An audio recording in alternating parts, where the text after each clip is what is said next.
In the world of rock and blues, some musicians become household names, while others quietly shape the sound of legends.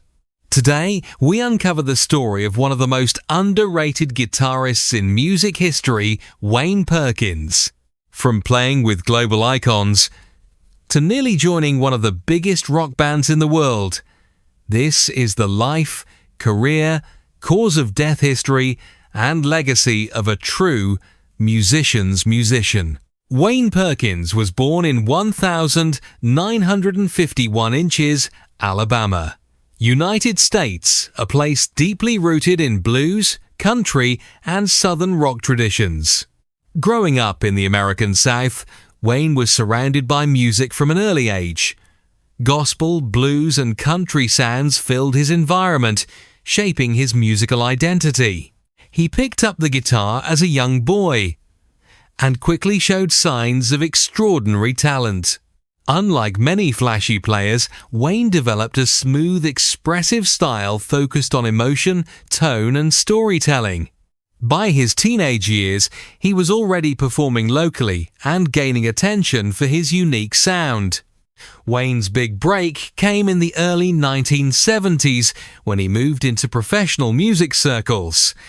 He became a session guitarist, meaning he played for other artists in studios. This role required versatility, precision, and creativity, and Wayne had all three. One of his most iconic contributions came when he worked on a legendary reggae album.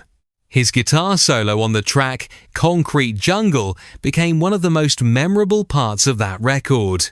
This moment helped establish Wayne Perkins as a guitarist who could cross genres from blues to rock and even reggae. Wayne Perkins, a Birmingham, Alabama-born session guitarist who almost joined the Rolling Stones in 1976, has died. He was 74. The guitarist died on Monday after suffering a stroke. For those who haven't heard, Wayne passed away yesterday peacefully, his brother Dale said on Facebook.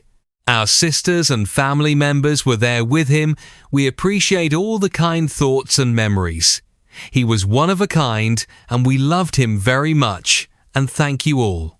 You can hear Perkins' guitar solo on the Rolling Stones' Hand of Fate below.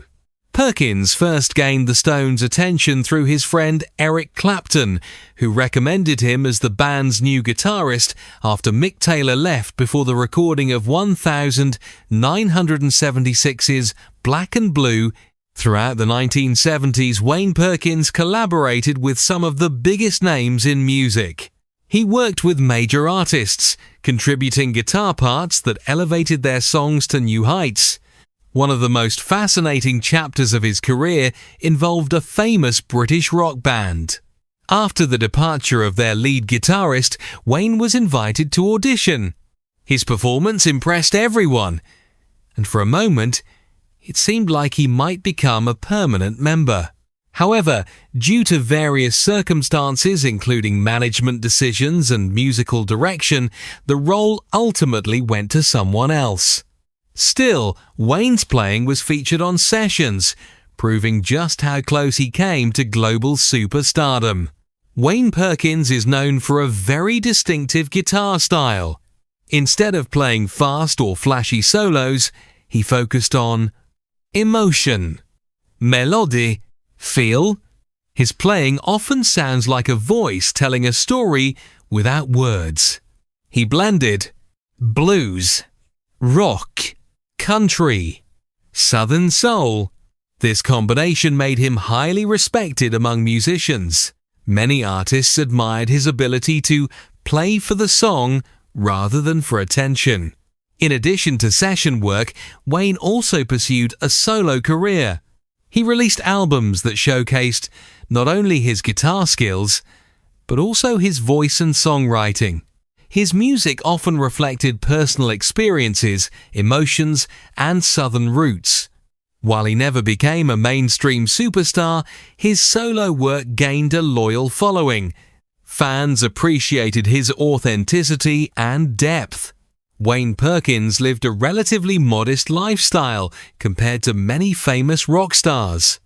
His income came mainly from studio sessions, touring, album releases, royalties, estimated net worth, around $1, 5 million, approximate, not publicly confirmed. Unlike celebrities who chase fame, Wayne focused on music itself. He preferred a quieter life, staying connected to his roots rather than living in the spotlight. Wayne Perkins has always kept his personal life private. There is limited public information about his wife, children, romantic relationships. This privacy reflects his personality, reserved, grounded, and focused on his craft. Unlike many celebrities, he chose to separate his personal life from his public image. Wayne grew up in a Southern family environment that valued tradition and music. Though not much is publicly documented about his parents, it's clear they played a role in shaping his early life. The cultural environment of Alabama, rich in blues and gospel, had a strong influence on him. There are no widely confirmed public records about Wayne Perkins' girlfriends or dating history. He has consistently maintained a low profile when it comes to relationships. This mystery adds to his persona as a deeply private artist. Wayne Perkins may not be a household name, but his influence is undeniable. He represents a special kind of artist, respected by professionals, admired by musicians, loved by true music fans. His contributions helped shape iconic songs and albums, and his style continues to inspire guitarists around the world. This wasn't the first time Perkins almost joined a legendary group. Lynyrd Skynyrd singer Ronnie Van Zant also asked him to join his band after admiring his extensive work as a session guitarist at Muscle Shoals Sound Studio, where he played on records by Joe Cocker, Leon Russell and Steve Winwood. Perkins played on some of Skynyrd's earliest demos.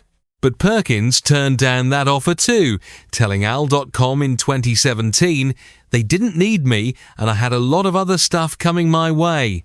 Perkins got his start at Muscle Shoals when he was 15. In 1972, he co-founded the group Smith Perkins Smith, which released an album that year on Island Records, the first US act on the British label. That led to Perkins playing on Bob Marley and the Wailers' breakthrough 1973 album, Catch a Fire. A year later, he played on Joni Mitchell's classic Court and Spark. More work followed, including stints in Russell's band, and then the call to aid the Stones. In a world obsessed with fame, Wayne Perkins reminds us that true greatness isn't always loud. Sometimes it's found in the subtle notes, the hidden contributions, and the passion behind the music. If you enjoyed this story, don't forget to like, subscribe, and share for more untold music legends.